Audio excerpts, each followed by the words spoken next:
Yo, what is up, everybody? Oh, we got to fix that. What is up, everybody? It is your boy MM2K of PNTS Network. I got to stop saying that. I keep forgetting. Of GEiX, Hard Knock Digital Culture, Cloud Dosage, you name it, I'm there. And we're back again with another episode of NRO Mic Check. This is the show where we talk about the latest and greatest buzz in the gaming community, and we try to break it down in the most sensible fashion possible. And man, we have a hell of a show for you today. We're going to be talking about Palworld. Now, before we get into Palworld, I just want everybody to know that typically a game like this, nothing against Palworld, but typically a game like this, even for those of you that think I'm just picking on this game because it's, you know, a timed exclusive and early access for Xbox. The same with Foam Stars. We would say Foam Stars the same way. I under no shape, form, or fashion have any desire to try this game. I look at games like this, like Fortnite, you know, and they're not even worth my time. I vaguely entertain games of this ilk just to, you know, I can look at something that isn't for me and still tell that it's built off of quality. I can surpass my own biases and judge and rate something. I can look at a car that probably doesn't have the best design in the world, but sit in the car and try out many functions and say, you know what? I wouldn't buy this car, but if somebody likes this, man, this is pure quality. You know what I mean? Like I look at the Tesla trucks and I would never buy anything like that. But if I were to sit in one, I used to go to the car shows. I don't go anymore. And I need to take that's what we're going to do. I'm going to take my sons to one of the car shows. Because, I'm not one of my sons, take both of my sons. I used to take them when they were little. But if I were to sit in one, I'm sure it's of quality. So I can when I was looking at Stadia, because Stadia was a new platform, and me judging Stadia wasn't purely from a AAA genre defining space. It was from a space of, this is a new platform. This is a seed that's growing.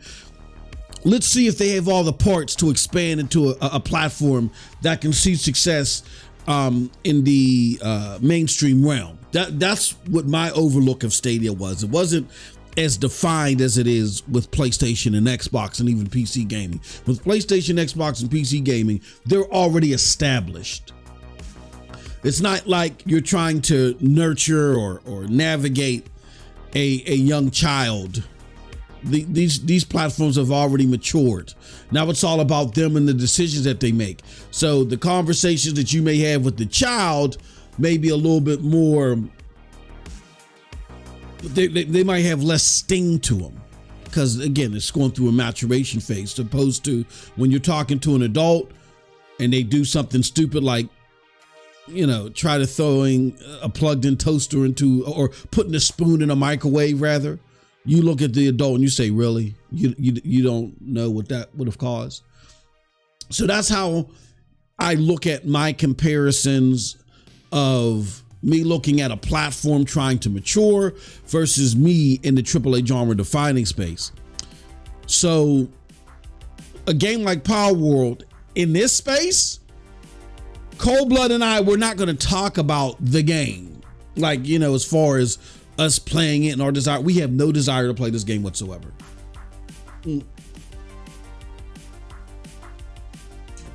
However, we can look at what it's doing for a platform, especially a platform like Xbox, who's in dire need of attention, and see if it'll change things around, and see if it'll be a catalyst for some type of change. Because I don't want Xbox to go away. I just saw the Developers Direct, and I got a piece of content that's out there about it.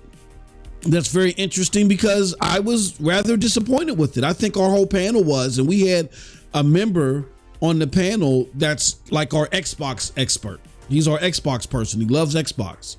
He was rather disappointed. To quote him, and Cold Blood is here, he'll vouch for it. He was like, the thing looked plasticky, and it just looked plasticky and stiff, including Indiana Jones. So I look at that and I say, oh. And then I look at Hellblade, which is not a game for me regularly. Again, me stepping out of my own biases. But I look at a game like Hellblade and I say, even if it isn't a game for me, I can still test, kick the tires, and tell what definitive quality is in the AAA genre defining space. And I'm not saying you can't have fun with a AA game. I'm not even saying that you can't have a great time with a AA game. But I'm going to tell you that there's nothing genre defining like a AAA title. I mean, you'll have some like, what's that, Braid and others that, but I'm telling you, nothing moves the needle because it's not only the depth of the game and the quality of its makeup, but just the pure shine of the game when it's a AAA genre defining title, that it hits like no other, right? So when we talk about those games and we talk about the lack thereof on the Xbox platform, unless it's everywhere else. I mean, when you do find a AAA genre defining experience, it isn't one that's exclusive to Xbox, it's everywhere else. But other platforms have those said experiences that are not everywhere else. And that's why Xbox is in the position that it's in. When we talk about those type of games, we want to see Microsoft battle in that arena. Now, how does Palworld fit into that? Maybe Palworld helps them understand that the importance of trying those games and not just taking AAA talent to have them make AA experiences.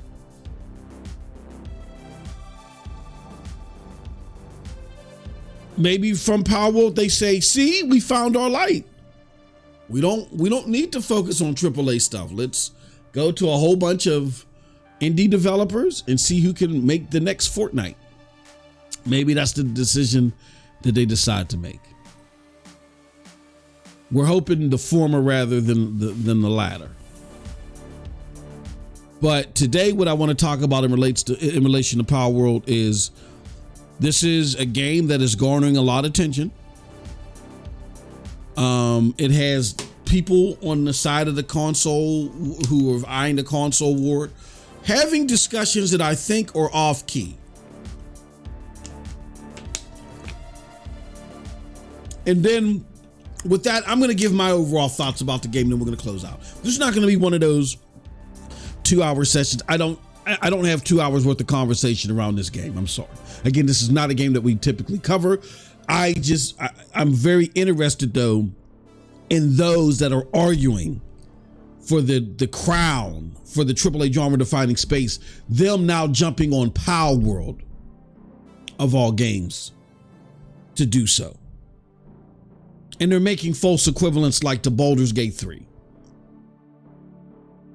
But on the flip side, we have a group of gamers that are upset that this game is doing gangbusters, and that could potentially mean to some growth for Xbox. There's some people that are worried about that for some reason.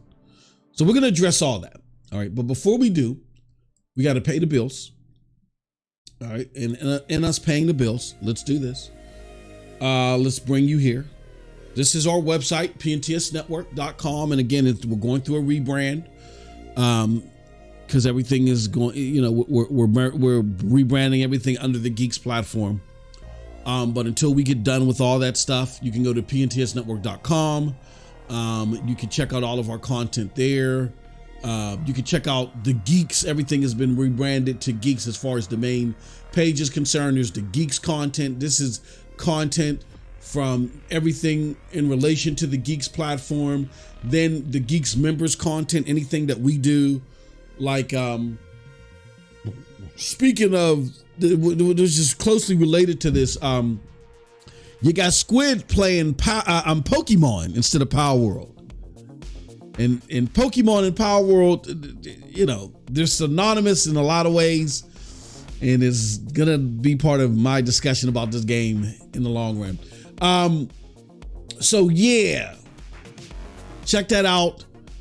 Check out the game streams that I'm doing with Cold Blood, and then there's some other content that'll be popping up here later today because we just got to refresh the libraries and everything.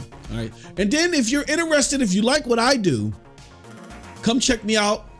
I'm MM2K Gaming. You can go under members, go check me out, and then you'll see my stuff here. You'll see all the places where you can find my content. What I need to do as well is I need to have the Members Plus section. There's going to be a Members Plus section on this page, and I got to create a Members Plus page because people want to gain access. Like I was going through our Members Plus content, and I discovered a Spider-Man stream, a real good looking Spider-Man stream that I forgot to release because I had to let it marinate and bake. And we released it today. So we got a Grand Blue Fantasy stream. Oh, I love that game. Now you talk about games that they all don't have to be photorealistic in order to be AAA, but Grand Blue Fantasy is another one. But golly, is that a flippin' fantastic game? Grand Blue oh my God. Yeah, so the members get to see my first look on that. And they get to see a variety of stuff. Definitely come here, MM2K Gaming. You can either go to pntsnetwork.com, go to the members section and click on MM2K Gaming, or go to pntsnetwork.com/MM2K Gaming. Go there directly. There is a member section that we are going to create, but if you join the GEiX Discord, you'll see what you need to do. Like really what you want to do, if you want to go to the member section here, go to patreon.com/PNTS network. We got to figure out how to change that because kind of like how we have that connected, it's going to be hard to change. But go to PNTS network. Go to patreon.com/PNTS network. Or you can join us on Twitch. Or you can join on Cloud Dosage. Any of those three forums. If you join and become a Member Plus member there, you'll get access to the Members Plus content. All right. So we paid the bills. Now on to the show. So let's talk about Palworld. Right? Why am I still here? We need to do this. Okay. So this is a tweet that I sent earlier today from the Hard Knock Digital Culture account because I knew this was going to be a discussion. I see fanboys arguing over Palworld. The arguments are misplaced. It's good Xbox has Palworld exclusively for console, even in early access. Gamers seem to really like it. But praising 3P exclusives versus assuming Steam numbers for third-party exclusives means your platform will skyrocket is different. Okay.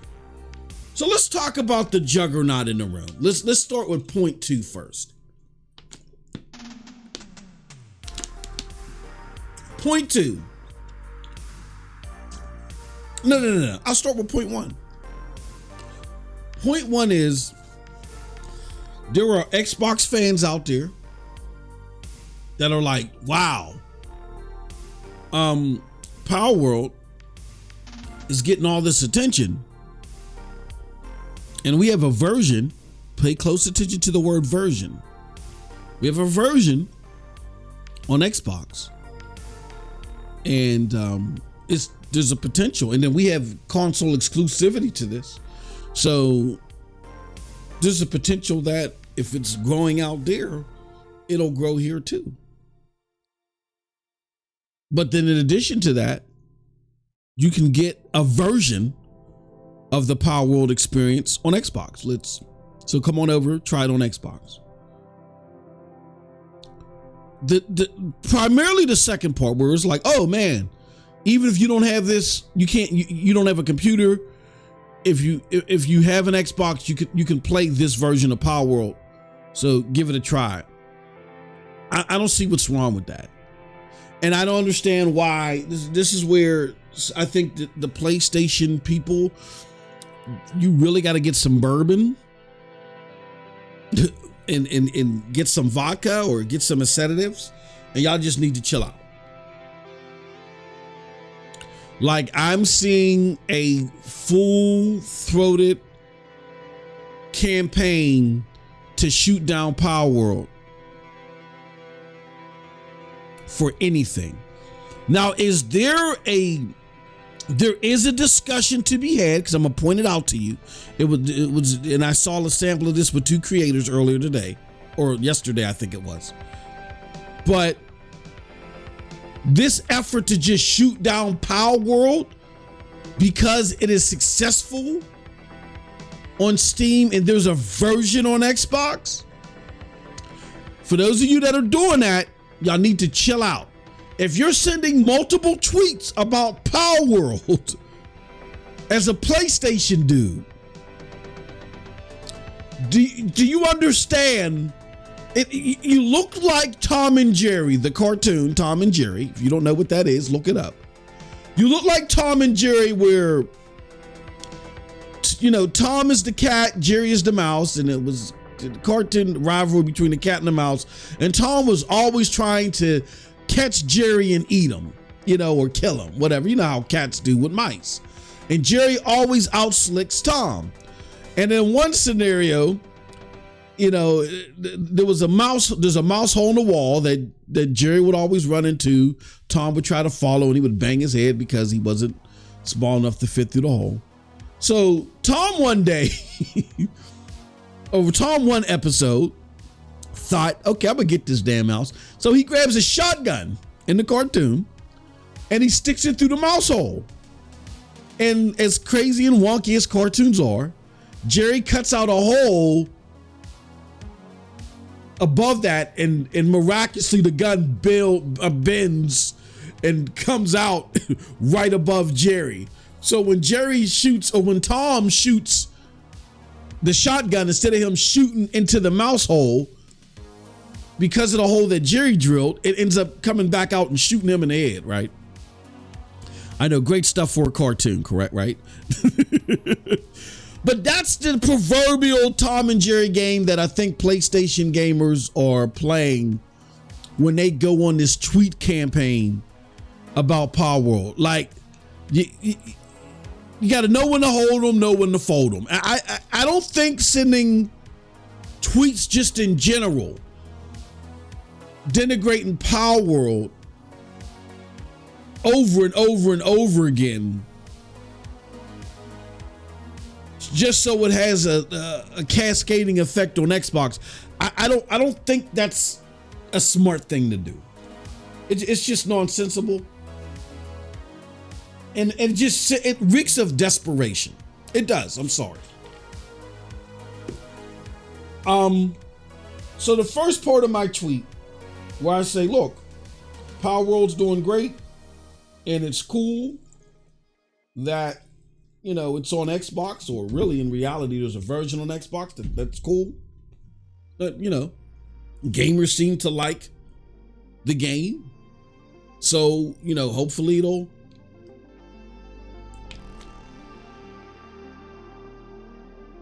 for Xbox translate over to them, because they're the ones that made the investment or made the deal to get the game to come over, right? So let's get that out of the way. Okay. But here's another problem that I'm seeing that just shows you why the other side comes up with phrases like Xbox tax, or they always feel like that the goalpost is being moved, or that nobody's fighting fair, you know, that they're changing the trajectory of what the conversation is about. The misunderstanding that's at the core of this second argument underscores that more than anything, because it shows you that that the Xbox diehards don't know how to understand a thesis.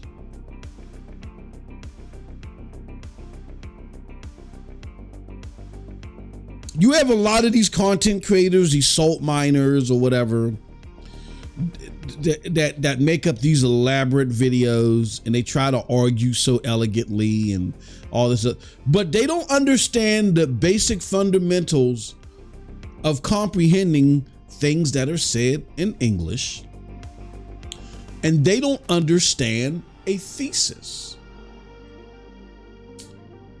Let's try to help them out. This just hit me, so we're gonna do this real time. Thesis definition. Let's do that. All right. So maybe I hope this isn't too far above everybody's heads, but I looked up thesis, and according to Oxford Languages, it says a statement or theory that is put forward as a premise to be maintained or proved. Okay. Now, the second definition, a long essay or dissertation involving personal research written by a candidate for a college degree. I used to have to, in English, and I guess I was fortunate and blessed enough, thank you to my English teacher for doing this. We had, in order for us to pass English class each year, because I was in this specialized program, and then in our senior year, we, did moot court competition where we would act like lawyers and have cases and stuff. It was a lot of fun. But each year, and I had the same English teacher, each year we had to do a thesis. We had to do thesis papers every quarter about a book that we read. And at the end, our final was a thesis paper. We were graded on the thesis paper, and that's what allowed us to pass English. Gave me a thorough understanding of staying on subject. What that means, focusing on a subject rather, because I know sometimes I gloss off the subject and I'll go here and there, but understanding what the subject of a matter is, so all the other things on the periphery don't cloud your understanding. Xbox gamers have serious difficulty doing that this generation, because their leadership that they praise has had trouble doing this. Let me see if I can find my other tweet that'll help bring this all home, because now this is all hitting me right now. I put at MM2K, and what did I put? Matters. Let me see if I can find it. See if I think I put the word matters. A3. Let me see. I'm still looking. Give me a second. Hold on. Oh gosh. So what else did I use besides the word matters? I think I used the word, what did I use besides the word matters? Hold on, give me a second, y'all. Hold on 1 second.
Give me a second, y'all. Hold on one moment. Hold on one moment.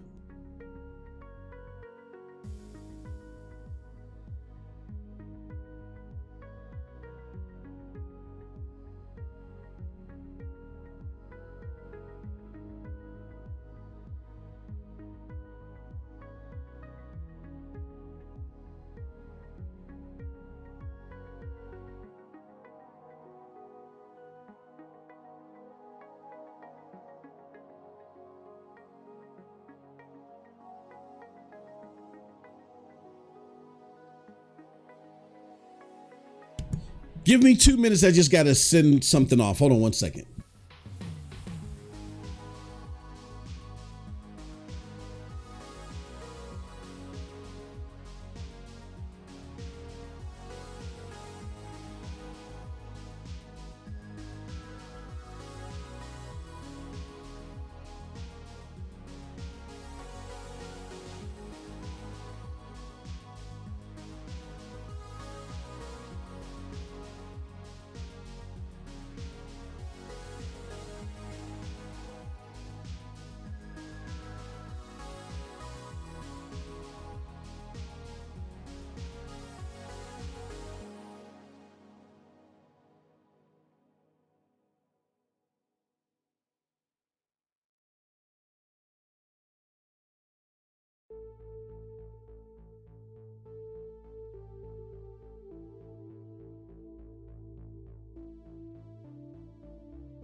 Okay, sorry about that, y'all.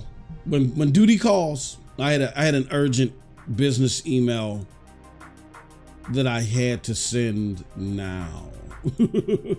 Hold on one second. Now I'll call my bro later so me and him can talk about it. All right, let's get back to the right screen. I'm sorry, guys. I told you I'm wearing many hats right now. I'm helping a good friend run this business. I got my own business with some property stuff this weekend. Oh, it was crazy. Because I didn't have my handyman available. I actually had to go and assist in stripping wax off of floors for this one condo. I don't know nothing about that. So I am sore and I'm tired, and I've been doing it all weekend.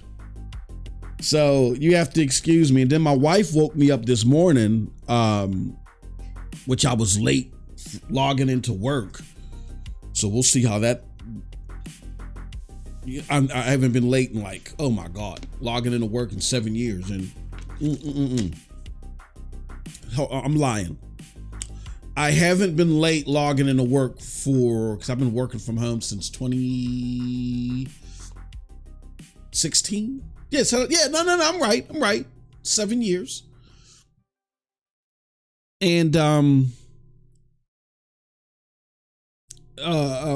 I logged in, and you wouldn't think that's a big problem, but because I'm working from home, logging in late is a big issue. So I logged in work late. It was only about like 15 minutes, but still, I don't even like doing that. So I logged into work late, finished what I had to do. Then my wife had me doing a whole bunch of crazy stuff. And instead of me staying up because I was so tired, I fell asleep. And there's just a whole bunch of crazy stuff happening this weekend, but that's what happens when you wear many hats. Anywho, all right, so we're back with the topic at hand, and what we were explaining what a thesis was. So this is, and I was looking. That's right. And I was looking to see if I could find MM2K. Damn it. Rope.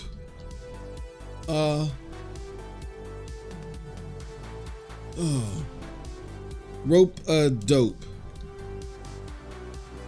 Now, let me look at my bookmarks. Maybe I have it in my bookmarks because it was a great point that I had made, and I hope I have it still. Geez Louise, man. But it was a while ago. I wish that Twitter would, now if Twitter Blue had this, if they allowed you to make folders of your content, of your bookmarks. Yeah, see, I can't find it. Hold on, maybe I'm just not patient enough. But I know it was back there. Okay. We'll find it. We'll find it. I'm confident. Okay, maybe we won't. All right. Let me see. I think it was at MM2K Xbox Gamer. Maybe it'll give me the most recent stuff. I'm looking right now. So Xbox Gamer, this is your newfound savior. Circana, Remnant. Oh, it's different. Oh God, Jesus Christ. So I'm getting everybody's response. Okay, that's not right. I mean, it was a great point that I had brought. Oh man, I'm trying to think of one of the key words that I used.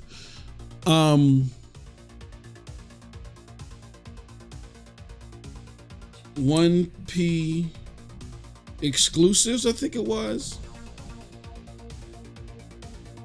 Here we go.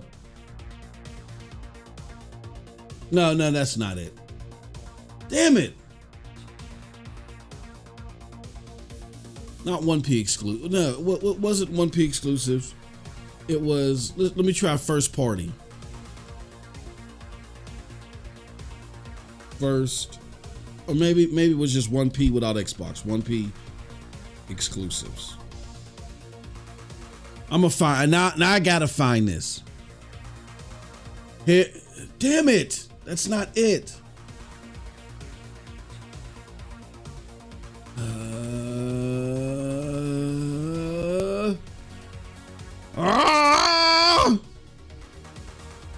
Damn it! What was the term that I used? Hold on, I gotta think this through, y'all. 1P exclusives. I'm gonna find this. I swear I am. Okay. So hold on. First, all that matters.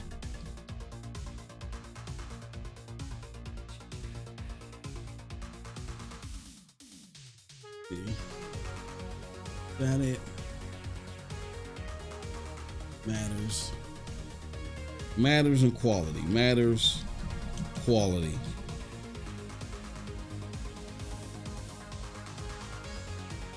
No. Oh, man. What did I say? I said something to the effect of Xbox gamers keep getting caught in this loop. Okay, I can't find it. F it. That's gonna eat away at me. The show must continue. So my argument was Xbox gamers keep, Sean, what's going on, brother? Xbox gamers keep falling into this loop where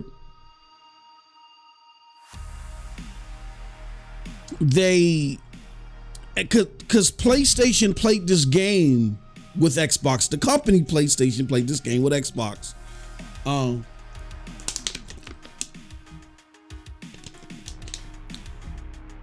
Hold on. I know this is killing me. This is gonna affect at MM2K Indies. I think that was what, because I normally don't care about indies.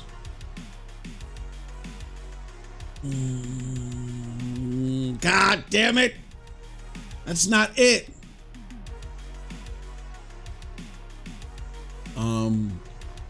They don't support indies. What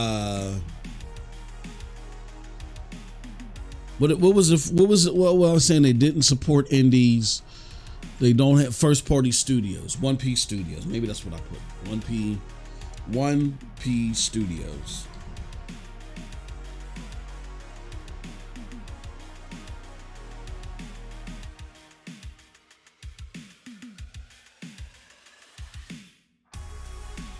What? I can't believe that I can't find this. Was it first party? Did I put first party instead? First party. I would love. I can't find it. That's gonna eat me up. All right, so the theory is that Xbox got toyed with from PlayStation because PlayStation first made it about DRM. You don't need DRM, right? And then when Xbox was all in the scramble last gen about the DRM thing with Donnie D, then they switched it on them and said, well, you guys aren't supporting indies, right? And then so Xbox followed that tune and was like, okay, now we're supporting indies. So now what? And they're like, okay, well, you don't have enough power. And then it was the power narrative, right?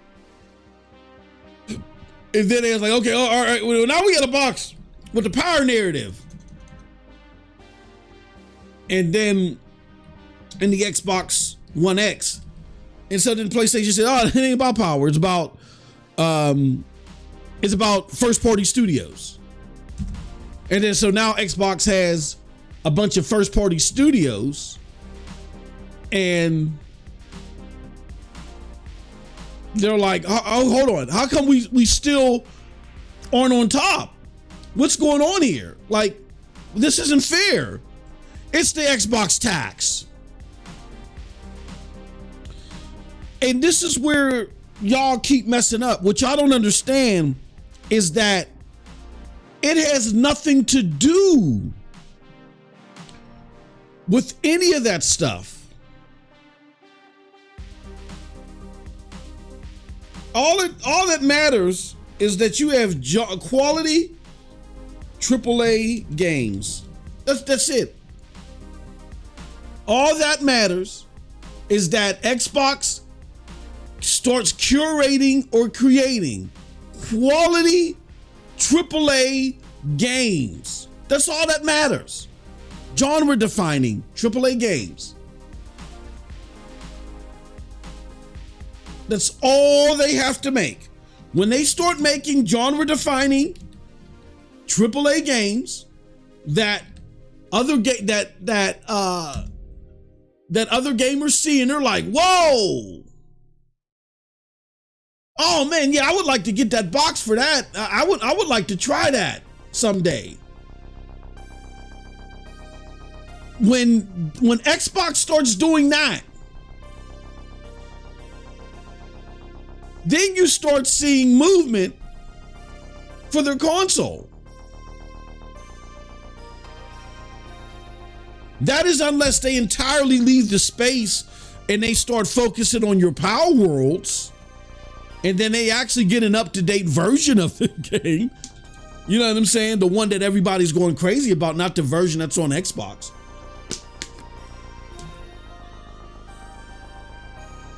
But that's the problem with Xbox gamers and these diehards out here. These diehards that are out here, they don't get that the problem with Xbox is none of this auxiliary stuff on the periphery about Xbox not supporting indies, and y'all been chasing that stuff along with Xbox fraudly. Y'all should not be chasing that because that's not what matters. The only thing that matters is genre defining AAA games, games that people look at and say, oh, I want that. And after they play it, they're like, yes, this is the stuff. Sony has it. Microsoft doesn't have it. So what does that have to do with me showing you the definition of thesis? Here's what it got to do with it. Because y'all are so focused on whatever nugget that's thrown out there at the time by any old person that's battling y'all like to demagogue. What I mean by that, demagogue means that you take a singular description that fits a singular person or a singular event, and y'all try to brush it across the board to everybody that may have a similar circumstance to that person. Let me give you an example. All black people like fried chicken. You know what I'm saying? Something like that. That's demagoguing. I may be black and can't stand fried chicken. You don't know that, right? So when you're in an argument with a PlayStation person, you say, oh, all you ponies, y'all were doing this. What does that got to do with me as a PlayStation fan? If I did not have the argument with you, you cannot bring it up. It's a fallacy. Now, if you're speaking in generality, fine. If you're just putting a post out there, yeah, you ponies, because you're speaking in general terms. You're not having a one-on-one discussion with somebody else. But the thing that I hate to see is when you guys are having a one-on-one discussion with somebody, and then you try to bring up the fallacy of something that somebody else said.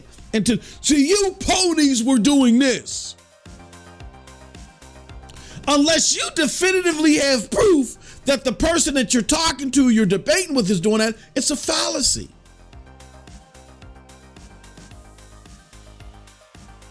And you're demagoguing. PlayStation gamers who are now being compared or being called hypocrites because they were capping for Baldur's Gate 3. Again, Xbox gamers, you got to understand what they were capping about and how that doesn't apply here. Number one, This is a console war about AAA genre-defining experiences. If this was simply about who could sell the most or who can get kudos about any game and any game can boost their platform, then Nintendo would be in this discussion. This is not a discussion between Nintendo, PlayStation, and Xbox. This is a battle between Xbox and PlayStation. Why? Because it's a battle over AAA games. Simply put, that's it.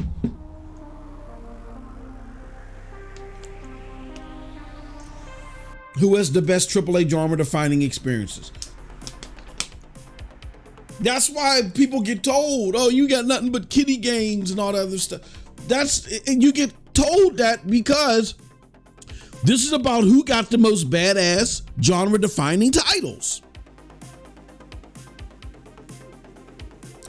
So number one, when you talk about what's going on in the discussion about Palworld and you bring up Baldur's Gate 3, your point is already eradicated. Because the only reason why the other side brought up Baldur's Gate 3 is because, and that's a perfect set. Number one, it's a AAA game that they desire, that people desire, that those of you that are having this argument on who's the best platform based on the genre-defining AAA games that they have, it's one that is in that discussion. So you cannot bring up Palworld that does not fit in that discussion at all. And many of you that are trying to make this comparison, you admit yourself that you don't want to play Palworld. So why is Palworld even being brought? If you don't desire Palworld at all, if it's not desirable to you, why is it being brought up? Especially if you're arguing from a AAA genre-defining plane. It doesn't make sense. So number one, from that perspective, your argument is null and void. But second of that, the reason why Baldur's Gate 3 was brought up in the first place was because A, like we just did, it was a AAA genre-defining game that had so much attention that yes, it was doing well on Steam, but it was like the big game of the year from a AAA perspective. And y'all don't have it. But the reason why y'all don't have it, and again, this is the thesis of the debate when it happened, y'all don't have it because the Series S is a bottleneck, and the Series S does what? It prohibits your experience on Xbox for AAA genre-defining games. That is the thesis. Let's go back here. That is the thesis of the whole argument of why Baldur's Gate was brought up as an attack mechanism against Xbox gamers. It tied into the Series S being a bottleneck that prohibits and limits or waters down your AAA genre-defining experience because of the whole standard that if a game works on the Series X, it has to work on the Series S too. Maybe you can bump down resolution, you can bump down frames, but all of its core functions have to be there. That expectancy, that demand, that requirement, ponies are arguing, limits and denigrates the experience that you can have on Xbox with AAA genre-defining games. Either the games come up a lot shorter than they should on the Series X, so you've wasted your $500 because you're hamstrung to the $300 potato box, as they argue. Or B, the games are not even going to come to the platform because these limitations that are being sprung on these developers are too cumbersome. It's not worth their time. It's not worth their effort. That's why you were being teased about Baldur's Gate. Because Baldur's Gate was not supposed to be a time, quote unquote, exclusive. It was never supposed to be that. Under normal circumstances, if there were not a Series S, Baldur's Gate would drop on the Xbox Series X and the PlayStation 5 at the same damn time. To quote Future. But with that said, that is the crux, that is the thesis of their argument. Let me make it bigger for the people in the back. A statement or theory that is put forward as a premise to be maintained or proved. Proof to our thesis that the Series S makes the Xbox experience crud and crappy from a hardware perspective is these developers suffer from parity requirements on the Series S when it comes to the Series X. And they even extend it even further. They say because this Series S has these bottleneck requirements, it even affects games on other console platforms because developers gotta develop and be conscious of the Series S if they're going to make an Xbox version 2.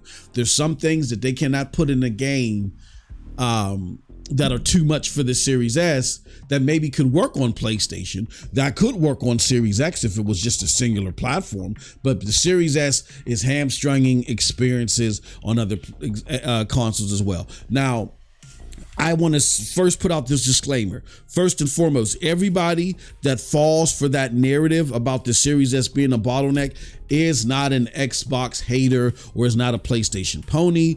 That comes from developers themselves. It is well documented time and time again. Time after time. Shout out to Cyndi Lauper.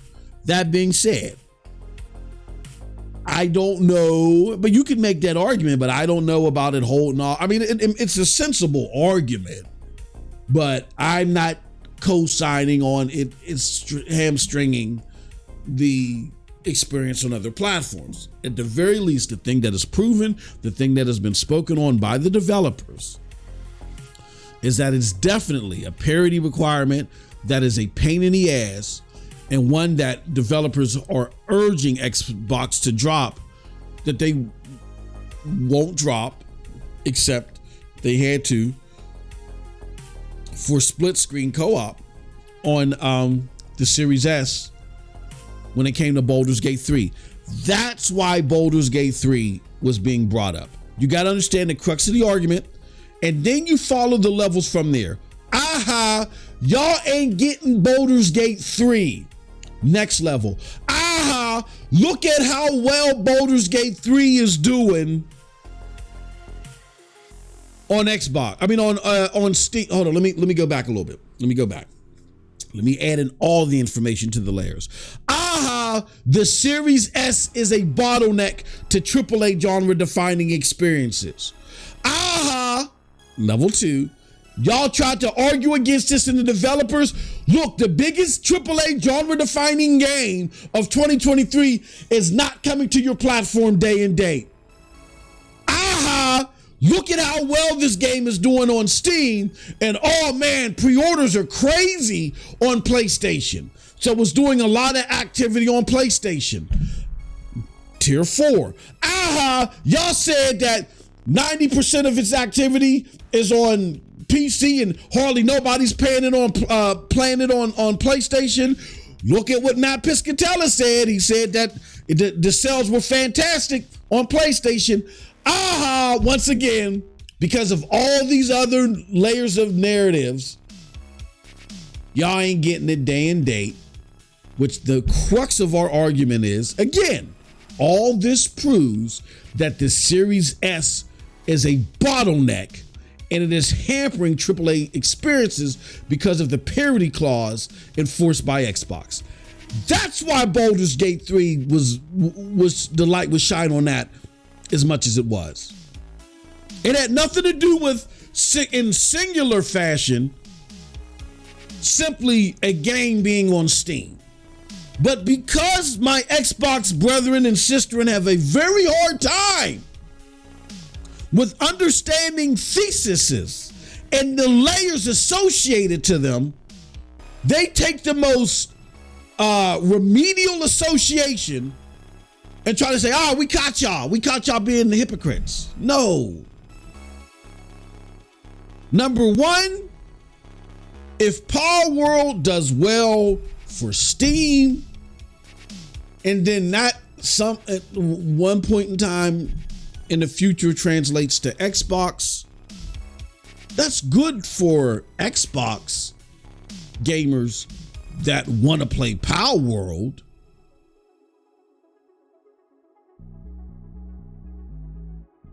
Right now, and they're dying to play it and maybe can't play it on a PC.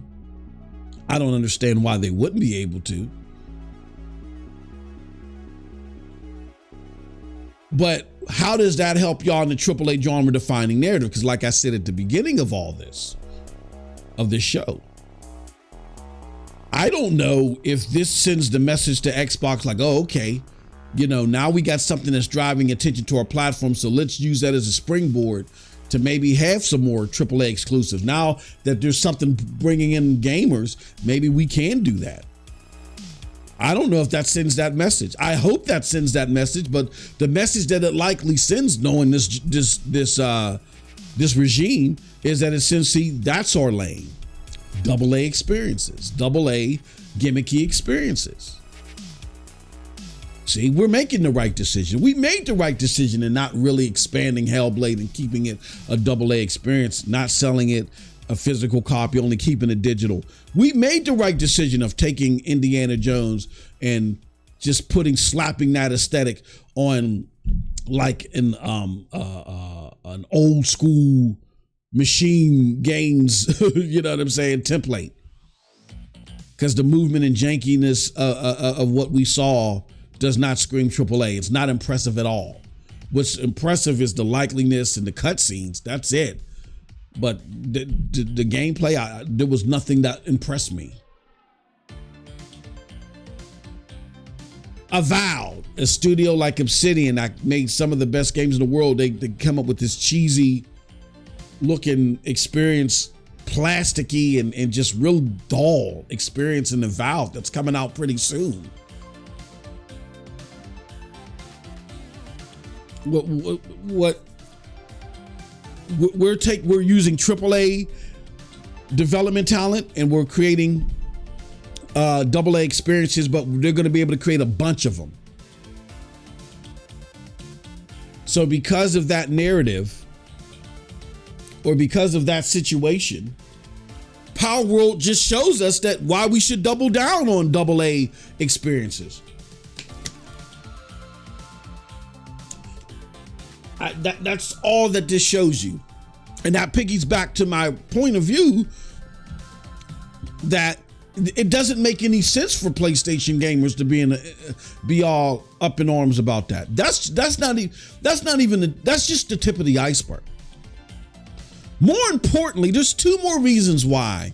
A, PlayStation people look stupid being in a tizzy about this, and B, Xbox gamers just don't get it. They not only do they not understand thesis, but they don't understand patterns. And maybe that's one of the reasons that separated me from my Xbox brethren, to where I'm not going down with the ship. I want good games. I want good gaming experiences.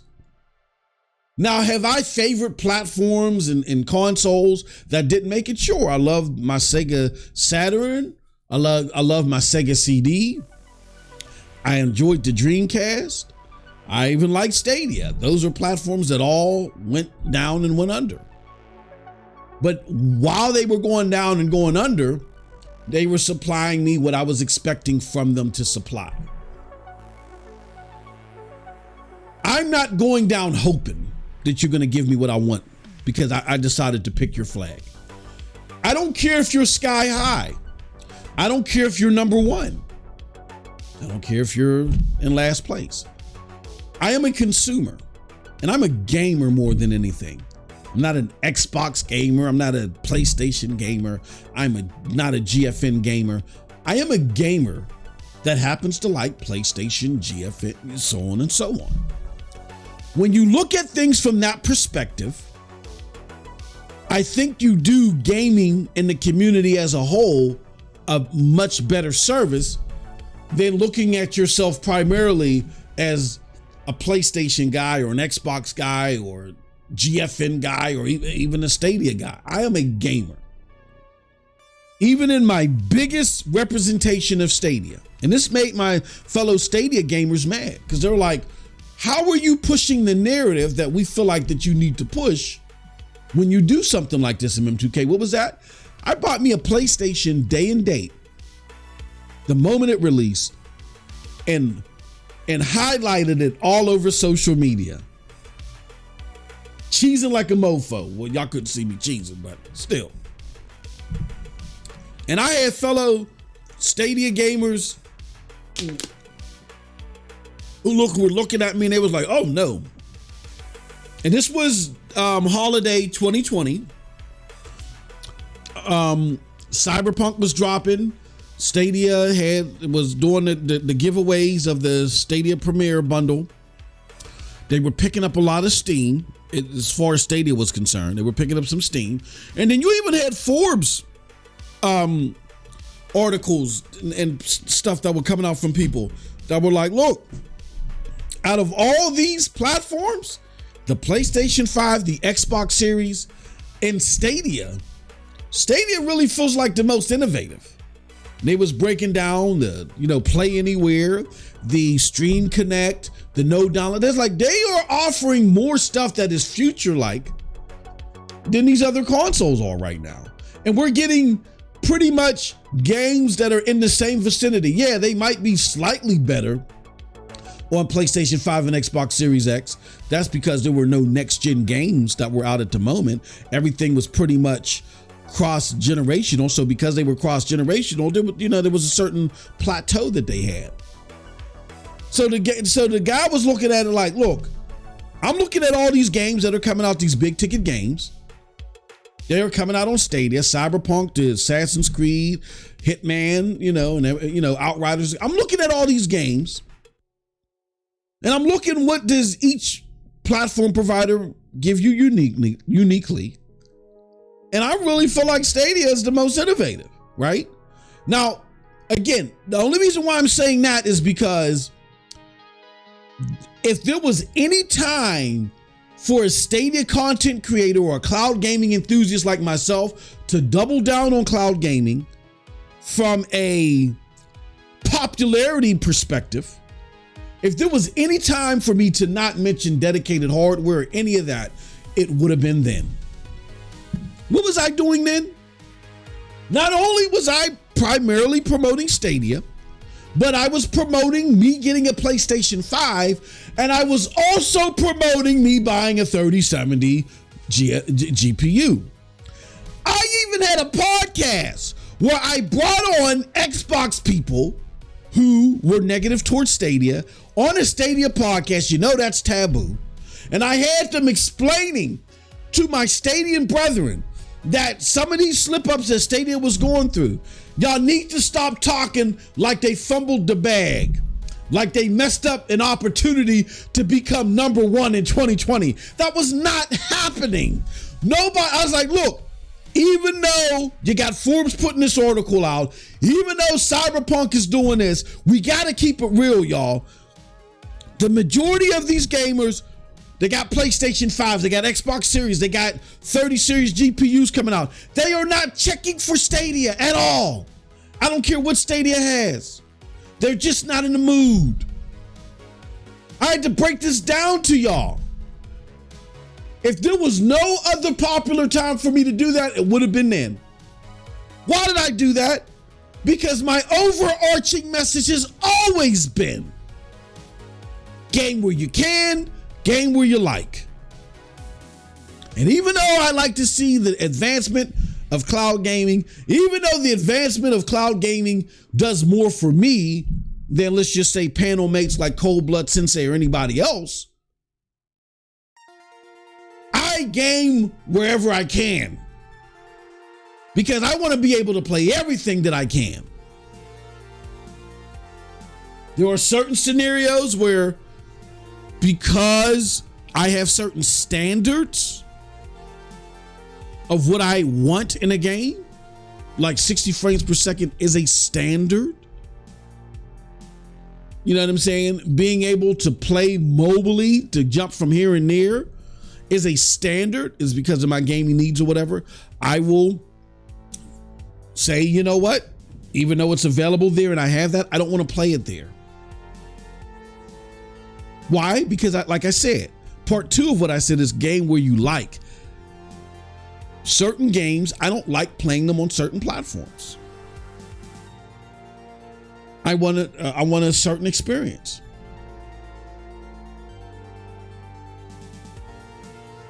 So, particularly now when it comes to PC games, it's very rare that I will play a PC game natively. Why? Because I don't want to get caught in that trap of playing a PC game,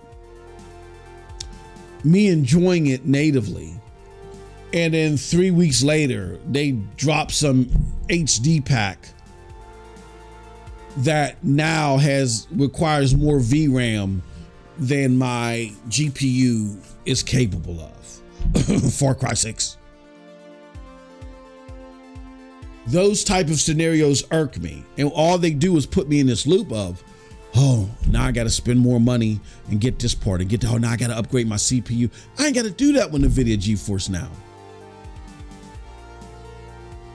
I ain't got to worry about them. I'm not in that loop because I know how I get. I can drop $1,400, $1,500 like it ain't nothing. That's why my wife carries all the purse strings now, because I'm very irresponsible with money. I'll be online buying all types of parts and just scratching my neck and foaming at the mouth like some fiend.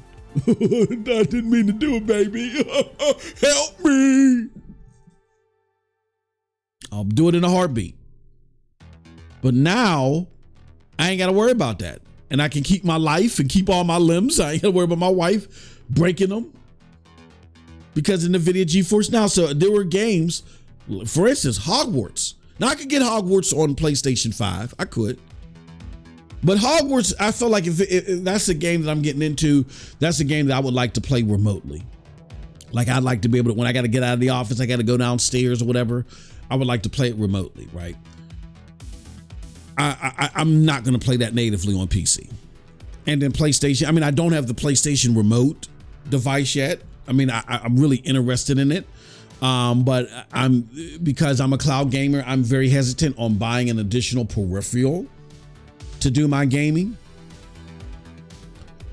So now it's the wait and see game if Hogwarts will come to GFN. So there are my exceptions based upon my taste and my standards, but you game wherever you want to game. That's what this is all about. So that's my theory. That's what I base my gaming approach to. And I think that's more important than holding a flag. Because when you base your gaming approach off of, no, not first and foremost, I'm not a Stadia guy first and foremost. First and foremost, I'm a gamer who happens to like Stadia the most at this moment in time. And right now, I am a gamer who happens to like GFN the most at this moment in time. When you come from that perspective, then you can be consistent and focus on what really matters. And what matters is Xbox dropping genre-defining games. I don't care if Fizzle Pizzle Chisel Popper were to come on PlayStation day and date. Or let me give you an example. I could give two rat asses if Foam Stars becomes a hit on PlayStation. I don't care. What does that do for me? If anything, that would make me concerned, because then PlayStation would probably think, now we got to divert more resources to these type of games. And look, I'm for everybody getting what they want. If you like those type of games, great. I'm in the mind that I want PlayStation to drop more AAA genre-defining games because I'm a AAA genre-defining gamer. And they've been doing well dropping AAA genre-defining games. So I would rather them experiment more on that side of the plane. So again, the tip of the iceberg argument. You don't satisfy yourself, bringing up Baldur's Gate 3 for an example, because Baldur's Gate 3 was really part of a lot bigger discussion around the Series S, the bottleneck. And because of that bottleneck, y'all don't have the biggest AAA game of the year. Aha, look how well it's doing. And we're getting the same exact experience that you're getting on PC. You can get it on PlayStation. Palworld is different. Number one, it's not a AAA genre defining game, so who cares? I mean, good for Microsoft and good for the people that like it. But if you're in the discussion of AAA genre defining games, who cares about Palworld? Especially if you don't even want to play it. It'd be different if you were like, okay, if it was a AAA genre defining game and you were sitting there making an argument for it, but you wouldn't play it. That's fine, because AAA genre defining games are what you're looking to see be put out there. Some are hit or miss when it comes to your own personal likes, but at least they're trying in a sector that is more likely to suit you than not. But if they're sitting there making games like Palworld, how does that help you out, for one? So it's null and void because of that. Secondly, it's a null and void discussion because the version that's on Xbox is not the version that everybody's going crazy about. The version that's on Xbox and even the Windows Store, I believe, is 6 months old. So the version that everybody on Steam is enjoying and playing, they're not getting it on Xbox. It's two totally different games. Can you imagine if all this conversation was around Baldur's Gate 3, but it was the early access version that dropped day and date on Stadia. If that was the version that everybody was getting on PlayStation 5, meanwhile the people on Steam were getting the full version. Xbox people would have a field day with that. So you're not even, so bringing up Palworld and saying, yeah, this is a definitive thing that should shut the ponies up. You're not even playing the version that's out there on Steam. And when gamers discover that, they're not going to flock to you. Hence why, looking at statistics that are being put out there, now I'm not mad at the people that put these statistics out there. They're saying, look, why are y'all capping for this game? Let alone the whole AAA aspect of it. But you're not moving the needle significantly as far as playership. It'd be different if it was the same game, because then you could argue, well, maybe not right now, but once the word gets out, then people will realize that how accessible it is. You're dealing with a version that's 6 months old that only serves a server with 2 to 4 players, while the Steam version people have 32 players. It's not the same experience. Stop it. What are you doing? Next, the numbers prove that. That's why you trying to bolster this game like you got the early access version. So until that dynamic changes, be happy that, okay, this game is definitively coming to Xbox, but the game that everybody's going crazy over is not the version that you have. So right then and there, there's not only do you not have an argument on the AAA genre defining space, but you don't have an argument as far as how we got this. Because what do you have? It's kind of like when we were out there capping for Stadia, right? And we were like, we got Baldur's Gate 3, and we had the same version that was on Steam, but it was only early access. When did a partial early access ever make or break it for anybody? I can't, I mean, maybe there's an example of when this happened being out there, but it never happened under my recollection. A partial early access. That's why we capped about it in arguments and used it as talking points, right? But when the game dropped and we saw the numbers and we saw how it wasn't moving the needle for Stadia, we stopped talking about it. We were like, okay, well, we were wishing on the star. we were wishing on that star. Now we find out where you are. You're nowhere. So capping for a partial early access experience when in synchrony, the full early access experience is what's available on Steam and what's driving people crazy. You have no argument from anywhere, from a AAA genre to fighting space, AA. You have no argument. Lastly, Xbox people, understand patterns. We've been here before. Let's just say, let's argue for argument's sake. Let's play devil's advocate and let's say that Palworld on Xbox was a AAA game and it was the definitive experience that's currently available on Steam. Let's just argue that. It still wouldn't matter. Why wouldn't it matter? Let me explain to you why it wouldn't matter.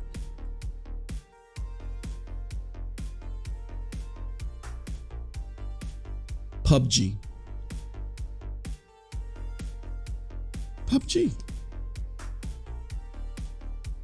As cool as an experience as PUBG was,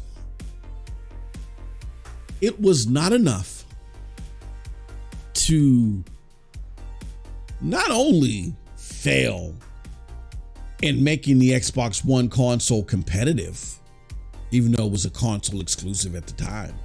Not only did it fail in that, but it failed to help Xbox even win NPD that holiday season.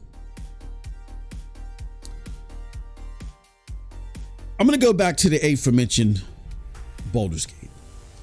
Baldur's Gate did do good numbers. It did sell well, had great pre-orders and all that other stuff. It did do some notable volume on PlayStation. Matt Piscatella spoke to that. He said that these numbers are great. But why isn't it bringing the drove of numbers and gamers to the platform in a similar fashion to Steam? Because it is a PC game at heart.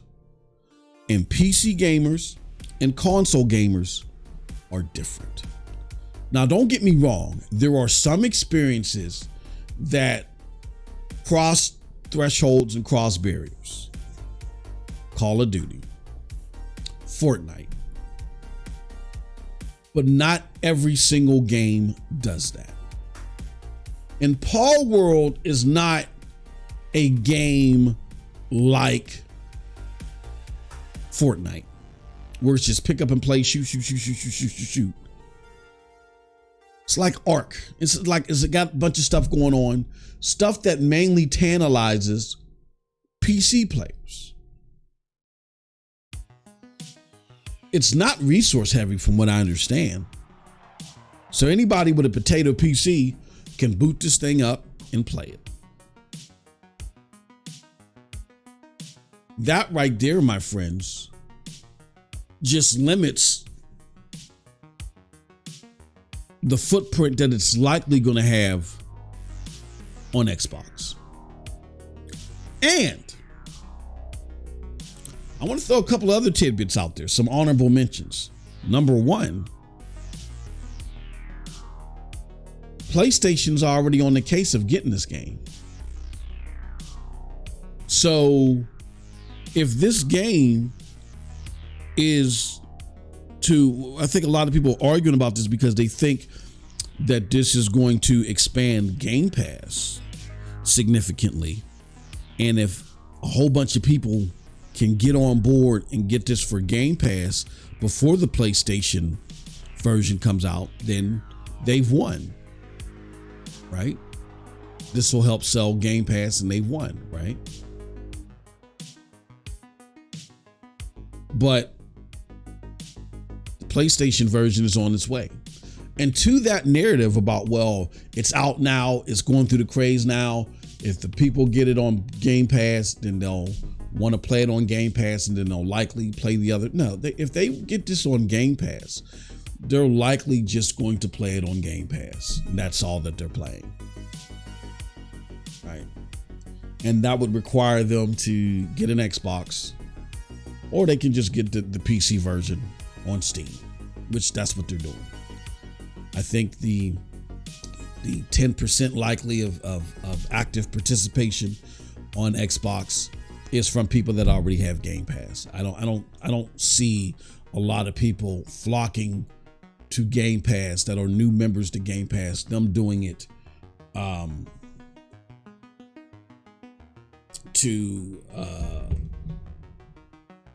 outside that never had Game Pass before. I just don't see it. All right.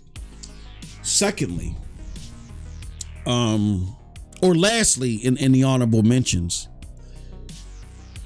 there's been people out here trying to speak against something like this happening, and I think it's just wishful thinking, because they either really like the game and they don't want to see anything happen to it, or they're pro Xbox and they're like, oh, they're just trying to be dismissive of it. There are just too many similarities and tropes and things in relation to Pokemon in this game that make me doubt that by next week we don't see Nintendo take action on this. I mean, unless there's a deal that happened with Nintendo and talking to Cold Blood, and he would be the utmost, he would be way more of an expert on this than me. And talking to Cold Blood, there was conversation prior where PlayStation, I mean, not PlayStation, Nintendo was like, no, we're not selling out. We're not just giving the license of Pokemon content to just anybody. Like, we'd rather this whole ship go down than do that. That's the gist of what they said. So I highly doubt that these Palworld people really got the proper attention or permissions that they needed to. So in my mind, and this ain't got nothing to do with Xbox people, this is even the Steam people, which they're going to be, I would find it difficult to fathom why, unless somebody were to break it down to me, why Nintendo would not pounce all over this by next week. This ain't a PlayStation or an Xbox, because again, there's a lot of PlayStation people that are asking for this game to come too. I don't know if after next week we're going to have the same experience with this game that we're seeing on Steam. But again, speculative. Those are just my thoughts, and I'm just basing that off of previous trends of Nintendo. It would amaze me.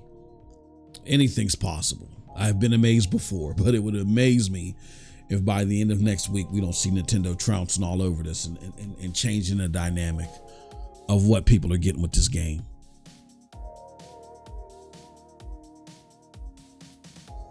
Jonathan87 says, as long as they don't market it as Pokemon or use copyrighted Mons, they can't. Plus, the guns and base building makes it completely different from Pokemon as of today. I'm not 100% sure about that, Sean, because there is the whole, when it comes to intellectual property, when it comes to IP, I have a friend that he's an IP lawyer for Hollywood, and he's an investment partner of mine. We kind of like talked about this before, about intellectual property rights and stuff and how it relates to different things. If I'm getting this right from, and I got to reach out to him. I haven't talked to him in a while. If I'm piecing together right our previous conversations, likeliness is a big thing when it comes to intellectual property, and there just is, in my opinion, too much of a likeliness with the capturing of games, and I mean, just the sheer fact, which the lawyers will bring up, is that the way that this is being described all over the internet, which just shows how much of a likeliness standard is being infringed upon here. Everybody is calling this Pokemon with guns.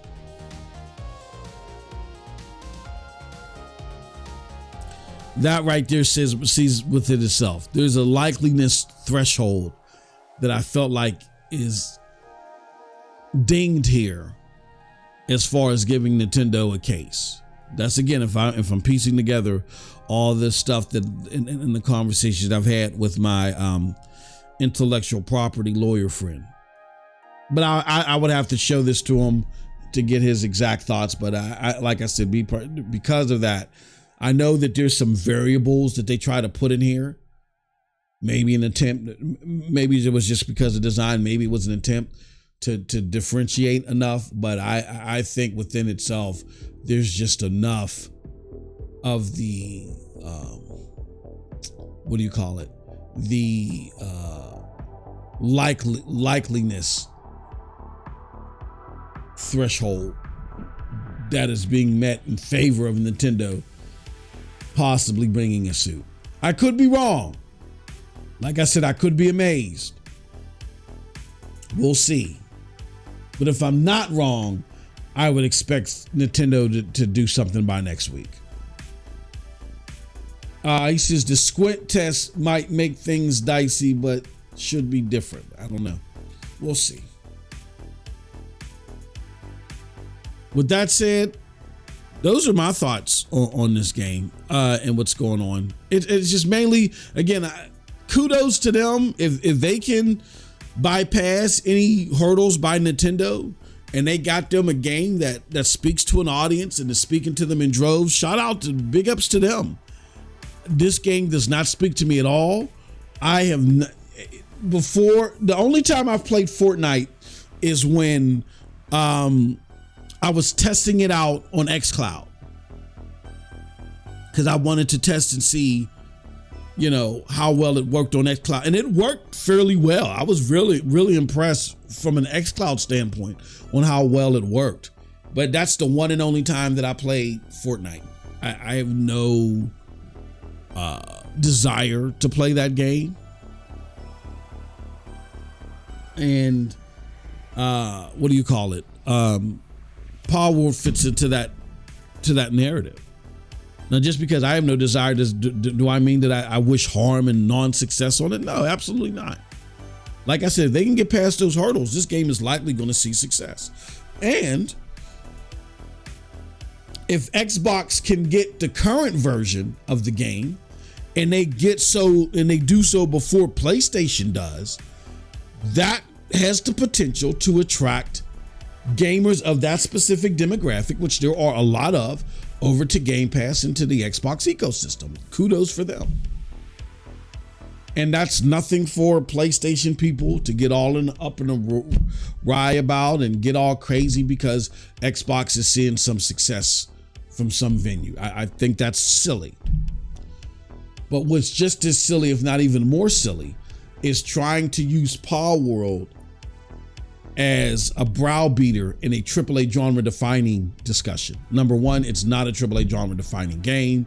So if you are a AAA genre defining gamer and you're in the argument of the console war space based upon AAA genre defining activity, stop it. Secondly, regardless of it being a AAA genre defining game, y'all don't even have the version that people are going crazy about. So why would people say, oh, that version of that game is crazy, I'm going to go sign up for a subscription to the lesser version that only has 2 to 4 players on the servers, and you know what I mean, it's a 6-month-old build from what I understand. Lastly, even if it was a AAA game, even if it was the current build, this is a PC game at heart. PC games do not translate to success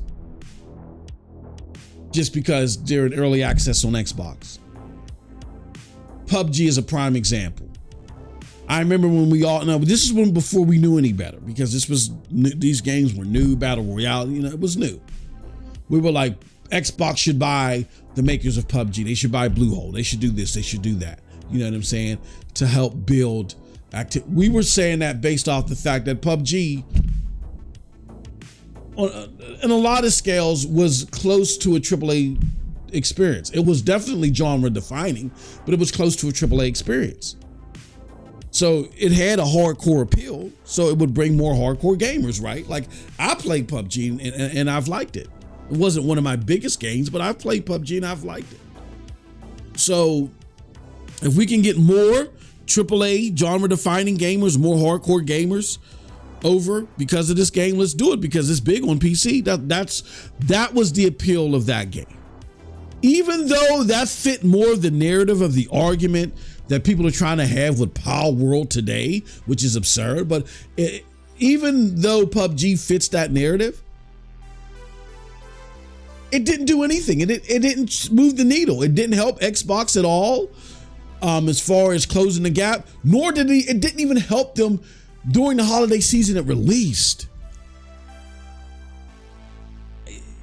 This is why I tell you guys and gals, please stop listening to Twitter. Stop basing your conversations on Twitter. Do not get, if you see a clip on Twitter, it needs to be researched. And please do yourself a favor. Come on over to GEiX. Come on over to GEiX. Please get you some fathomable gaming conversation and experience over at GEiX. Join us there. I'm gonna put this join GEiX Discord. Join us over here. We are building something here that is the antithesis of all the muck and bull crap that you get over there. All right. Cold Blood Sensei says it's even 1-1 copy the gameplay from Zelda. Laugh aloud. It's laughable. Come and join us over at GEiX. Please do yourself a huge favor. All right, with that said, I got to get ready. Me and Cold Blood are going to do some Remnant. Cold Blood, of course, I went over. I can't believe that I spent an hour and a half on this. Let's start at the top of the hour. Let's do no. Give me about 10 minutes. No. You know what? Yeah, give me about 10 minutes, and we can play some what's it called for about 2.5 hours. All right. But we're going to be in. Okay, let me put this in. Join us. Join Cold Blood and I as we discuss more gaming topics over at on youtube.com/at MM2K Gaming Streams. All right, join me over there. Give me about 10 minutes and we'll be there. I got to set up the stream and everything. Join us there. Cold Blood and I will be talking about that. Okay, let me do something real quick. I'm going to set up the stream and then we'll be over there. But until next time, have a wonderful gaming day. Peace.